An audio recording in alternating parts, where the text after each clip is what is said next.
Good evening. Reporting on the events shaping our world. Today is Friday, February 24, 2026. And tonight we're turning our gaze toward the subcontinent. We're looking at a region undergoing a tectonic realignment from the ballot boxes of Dhaka to the high-altitude passes of the Hindu Kush. It is a heavy docket tonight. We have a developing situation in South Asia that feels less like a singular event and more like a chain reaction. Yes.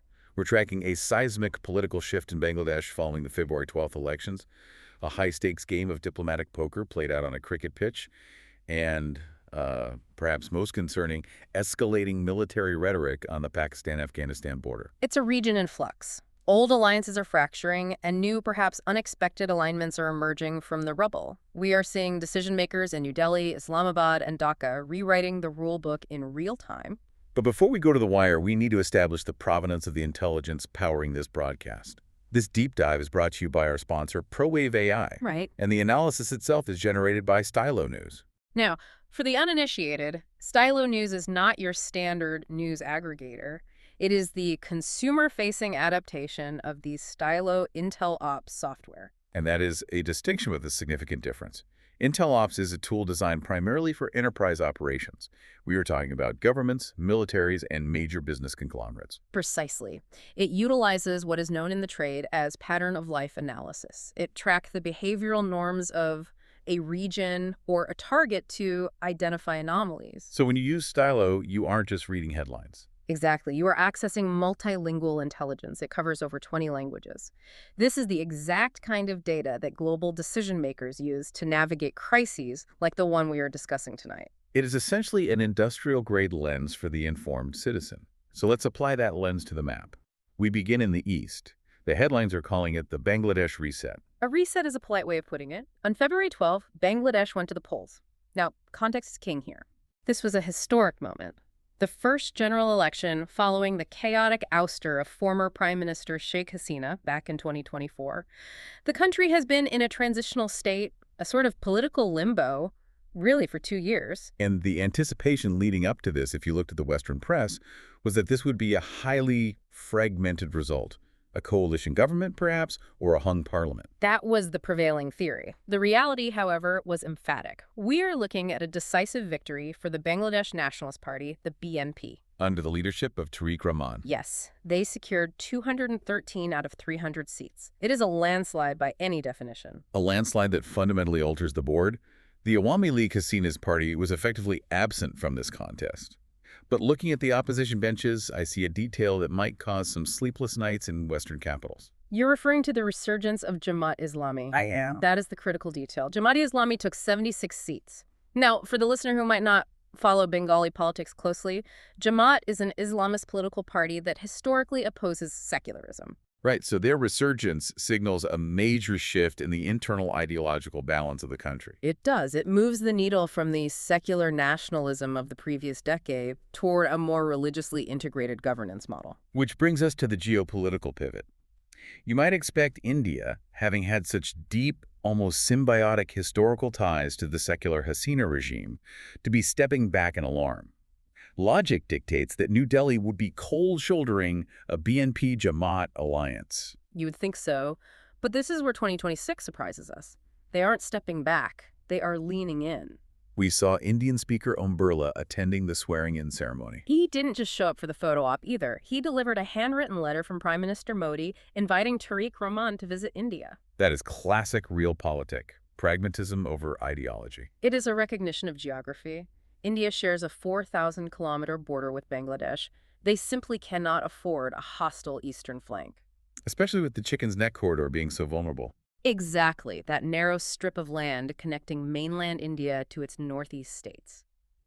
Modi is betting that he can do business with Rahman, regardless of who sits in his coalition. However, Mr. Rahman inherits an incredibly difficult hand. The election victory is the easy part.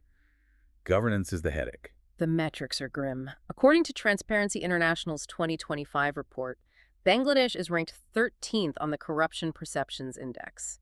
The bureaucratic machinery is rusted through. And looking at the mobility data, while their passport ranking improved slightly to 93rd globally, they are still lagging behind neighbors like the Maldives and India. Right. So the new government has a massive internal cleanup job. They have to dismantle the patronage networks of the old regime while keeping the lights on. And they have to do this while navigating a foreign policy that is suddenly very, very complicated. And that foreign policy isn't just about treaties signed in marble halls. In South Asia, diplomacy is often conducted with a bat and a ball. Which brings us to the T20 crisis. I want to pause here, because for those watching from the West, or perhaps those who don't follow cricket, it might be hard to understand how a sporting event can threaten billions of dollars. But that is exactly what happened with the T20 World Cup, co-hosted by India and Sri Lanka. To understand this, you have to understand that cricket in South Asia isn't just a sport. It's an economy. And it is a proxy for war. The conflict centered on Pakistan. Initially, yes. The Pakistan government, led by Prime Minister Shehbaz Sharif, ordered a boycott of the match against India, scheduled for February 15th in Colombo. The stated reason was solidarity with Bangladesh. Correct. Bangladesh had been effectively removed or excluded from certain aspects of the tournament due to lingering security disputes and issues regarding the Indian Premier League, the IPL. So Pakistan cited this exclusion. That, along with accusations of bias within the International Cricket Council, the ICC, they used that as the casus belli for the boycott. So on the surface, it looks like a noble stand for a regional ally. We won't play if our brother can't play? That was the headline. But then look at the timeline. Just days before the match, around February 10th and 11th, we saw a pivot. The boycott was called off. The question is, what changed? I assume the ledger opened up. The realities of the ledger are undefeated. The financial pressure was immense. We are talking about a potential loss of $3.67 billion in broadcast revenue. Staggering. Specifically, the Geo Hotstar contract. $3.5 billion. That is not just sports money. That is a macroeconomic figure. That is a percentage of GDP for some nations. It is. If that match, India versus Pakistan, doesn't happen, the broadcasters demand rebates, the advertisers pull out, the entire financial structure of the tournament collapses. So back-channel talks with the ICC were frantic. Very frantic. Pakistan reversed the decision. The match went ahead in Colombo on February 15th. And the result? India won. Of course. But the drama didn't end with the final wicket. No, it did not. Pakistan Cricket Board Chairman Mohsin Naqvi was seen leaving the stadium early, visibly frustrated. It was a humiliation on the pitch after a capitulation in the boardroom. It damaged the government standing at home. They looked weak. However, there is a twist in the tale regarding alliances. Even though Pakistan folded on the boycott, the relationship with Bangladesh is hardening. Yes. The Bangladesh Cricket Board has confirmed that Pakistan will tour Bangladesh for an ODI series in Mirpur in March 2026. This is significant. It signals that despite the T20 mess, a Pakistan-Bangladesh axis is forming. Precisely. So let me try to map this for you, the listener. On one hand, you have India extending a diplomatic hand to the new Bangladesh government. On the other, you have Pakistan and Bangladesh engaging in this solidarity regarding cricket. It is a tug-of-war for influence. It is. And the social sentiment reflects that tension. We've seen high nationalistic fervor on social media on both sides. Regarding Pakistan's reversal on the boycott, opinions were incredibly mixed. I imagine some saw it as pragmatic. Yes, saving the cricket economy, while others viewed it as an absolute surrender to Indian financial hegemony. Let's rotate the map now. We move from the cricket pitches of Colombo to the rugged, dangerous terrain of the Western Front, the Pakistan-Afghanistan border. While Pakistan is trying to build bridges with Bangladesh in the east, its relationship with its western neighbor, Afghanistan, is collapsing. The rhetoric has escalated sharply. On February 19, Pakistan's Defense Minister Khwaja Asif made a startling declaration. He stated readiness to conduct airstrikes inside Afghanistan. This is a severe escalation. For a sovereign nation to publicly announce intent to bomb another sovereign nation, especially a neighbor, is a prelude to war. What is the justification here? The accusation is that the Taliban government is harboring militants, specifically those responsible for attacks inside Pakistan, such as the recent suicide bombing in Islamabad claimed by ISIS-K. Pakistan claims these groups are operating with impunity from Afghan soil. Which is ironic considering the history. Pakistan spent decades supporting the Taliban, hoping for strategic depth. And now that depth has become a graveyard. The Taliban refuses to be a puppet, and this isn't just a military standoff. It has morphed into economic warfare. We are seeing trade barriers. Worse. The Taliban government retaliated against the threats by halting medicine imports from Pakistan. Now, you have to understand, Pakistan has historically been the primary supplier of pharmaceuticals to Afghanistan. That sounds like a self-inflicted wound for Kabul. If you cut off your medicine supply, your people suffer. Unless you have a backup plan. And this is where we see the interconnectedness of these regional issues. By cutting off Pakistani pharmaceuticals, Kabul created a vacuum that India seems poised to fill. India. Exactly. Afghanistan is shifting toward Indian pharmaceutical imports to diversify its supply chain.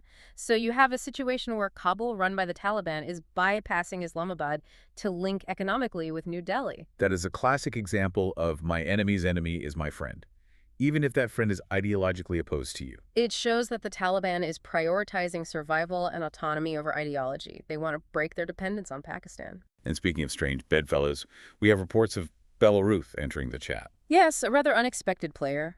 Belarus has been engaging with the Taliban-led government for economic cooperation. Belarus is hardly a regional power in South Asia. No, but they are a sanctioned state looking for markets. It defies the general international isolation of the Taliban, but it shows that in 2026, nations are prioritizing economic opportunism over diplomatic norms. Rogue states, or isolated states, are forming their own economic ecosystem. It is a volatile mix. And nature, it seems, wanted to say as well. On February 21, a 5.9 magnitude earthquake struck the region, centered in the Hindu Kush. It was felt strongly in Pakistan's Khyber Pakhtunkhwa and Punjab provinces. Fortunately, no casualties were reported, but it serves as a grim reminder of the fragility of the infrastructure in this conflict zone. You have armies mobilizing on a fault line. I want to bring this back to India for a moment. We've talked about their external maneuvering, the pincer movement of courting Bangladesh and supplying Afghanistan, but there are significant developments internally and economically. The headline there is the U.S.-India trade deal. Under the Trump administration, we have seen a massive shift in trade policy toward New Delhi. The numbers are staggering. Tariffs on Indian goods reduced from 50% down to 18%. That is a game changer. It positions India incredibly advantageously against regional competitors. If you are a global manufacturer, say, of textiles or electronics, and you are choosing between China, Pakistan, Bangladesh, or India, that 18% tariff rate makes India the obvious choice. It sucks the oxygen out of the room for everyone else. It does. It strengthens India's economic gravity in the region at a time when its neighbors are unstable. Pakistan is dealing with terror and inflation. Bangladesh is resetting its government. India is becoming the sole stable pole. However, domestic policy remains a flashpoint. We cannot ignore the Citizenship Amendment Act, or CAA. It remains a contentious issue. On February 21st, the Indian Home Ministry formed a new empowered committee in West Bengal. Their mandate is to fast-track applications, specifically for the Matua community. Now, explain the Matua community for the listener. Why this specific focus? The Matuas are a Hindu refugee community from Bangladesh, now a significant voting bloc in West Bengal. By fast-tracking their citizenship, the central government consolidates support. But the method is highly controversial. Because it is bypassing state opposition, correct? It is a federal move to circumvent the state government's resistance in West Bengal. It's a power play. But the judiciary is watching. The Supreme Court has scheduled final hearings on the constitutional validity of the CAA for May 5, 2026. That will be a date to mark on the calendar. A ruling there could either validate Modi's internal agenda or throw the country into constitutional turmoil. Indeed, it is a domestic stress test running parallel to these foreign policy expansions. So let's step back and look at the whole board. We have elections in the East, cricket boycotts in the South, airstrike threats in the West, and trade deals shifting the economic floor. What does this all mean for the listener? What are the patterns we should be watching? If we connect these dots, we see a realignment of South Asia. The old status quo is gone. You have a Pakistan-Bangladesh alignment emerging, an Islamic arc, if you will, challenging the traditional India-centric gravity. But India is countering that by strengthening ties with the West via that U.S. trade deal and engaging in a pincer movement by exerting economic influence in Afghanistan, right in Pakistan's backyard. Exactly. It is a containment strategy. And as these plates shift, the decision makers are operating under incredibly high pressure. What are the immediate flashpoints? What should our listeners be watching for in the coming days? For the immediate future, there are 3 things you need to watch. Go ahead. First, Ramadan. Pakistan's Central Moon Sighting Committee has convened. The holy month is beginning. Historically, this influences the pace of political and military operations in the region.